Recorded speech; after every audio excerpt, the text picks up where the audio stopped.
यानंतर संभाव्यता या घटकावरचा पुढील प्रश्न आहे. 1 ते 50 अंक असलेल्या कार्डामधून कोणतेही एक कार्ड यादृच्छिक पद्धतीने जर घेतलं तर मूळ संख्या मिळण्याची संभाव्यता किती?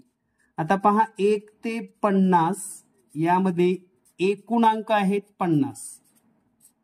यामध्ये जर मूळ संख्या समजून घेतल्या आपण तर मूळ संख्या एकूण 15 मूळ संख्या आहेत आणि म्हणून संभाव्यता जी असते मूळ संख्या मिळण्याची संभाव्यता कार्डवर तर ती असेल 15/50 म्हणजेच 3/10. परंतु आपल्याकडे पर्यायामध्ये ऑलरेडी 15/50 दिलेला आहे, पर्याय क्रमांक 3. यानंतर पुढील प्रश्न क्रमांक 5 आहे. एक फासा फेकला असता मिळणारा अंक वर्ग संख्या असण्याची संभाव्यता किती? आता बघा, एक फासा म्हणजे काय तर लुडो.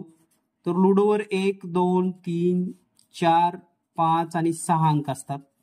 यामध्ये वर्ग संख्या कोणती आहे? 1 आणि 4 म्हणजे 2 अंक आहेत. म्हणजेच 6 पैकी 2 म्हणजेच 2/6 हे उत्तर असेल. आणि याला जर संक्षिप्त लिहिलं तर येतं 1/3 म्हणजे पर्याय 3 हे योग्य उत्तर आहे. यानंतर पुढील प्रश्न आहे पहा. दिलेल्या माहितीमध्ये जर n ऑफ s बरोबर 35 आहे, n ऑफ a बरोबर 14 आहे, तर p ऑफ a बरोबर किती? तर p ऑफ a म्हणजेच काय? तर n ऑफ a छेदामध्ये n ऑफ s म्हणजे 14/35. याला जर संक्षिप्त रूप दिलं 7 2 14 7 5 35 म्हणजेच 2/5. तर टेट मध्ये यासारखे प्रश्न हमखास विचारले जाऊ शकतात, कारण हा बँकिंग स्पर्धा परीक्षा IBPS पॅटर्न आणि आपला टेट पॅटर्न आता सेमच असणार आहे. त्यामुळे असे प्रश्न आपल्याला सोडवता आले पाहिजे. आपण आर्ट आहोत का सायन्स हे महत्वाचं नाही, प्रश्न सोडवता येणं गरजेचं आहे. यानंतर पुढील तसाच प्रश्न आहे. p ऑफ a दिलेला आहे आपल्याला 3/5. तर आपण सूत्रामध्ये जर माहिती ठेवली पहा, p ऑफ a बरोबर n ऑफ a छेदामध्ये n ऑफ s. तर हे ऑलरेडी दिलेलं आहे 3/5.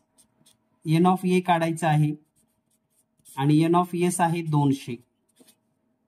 तर आता n ऑफ a जर काढायचं असेल n ऑफ a बरोबर तर 3/5 गुणिले 200. तर याचा गुणाकार केला तर 5 1 5 5 1 20 आणि हे 0 3 गुणिले 40 बरोबर 120.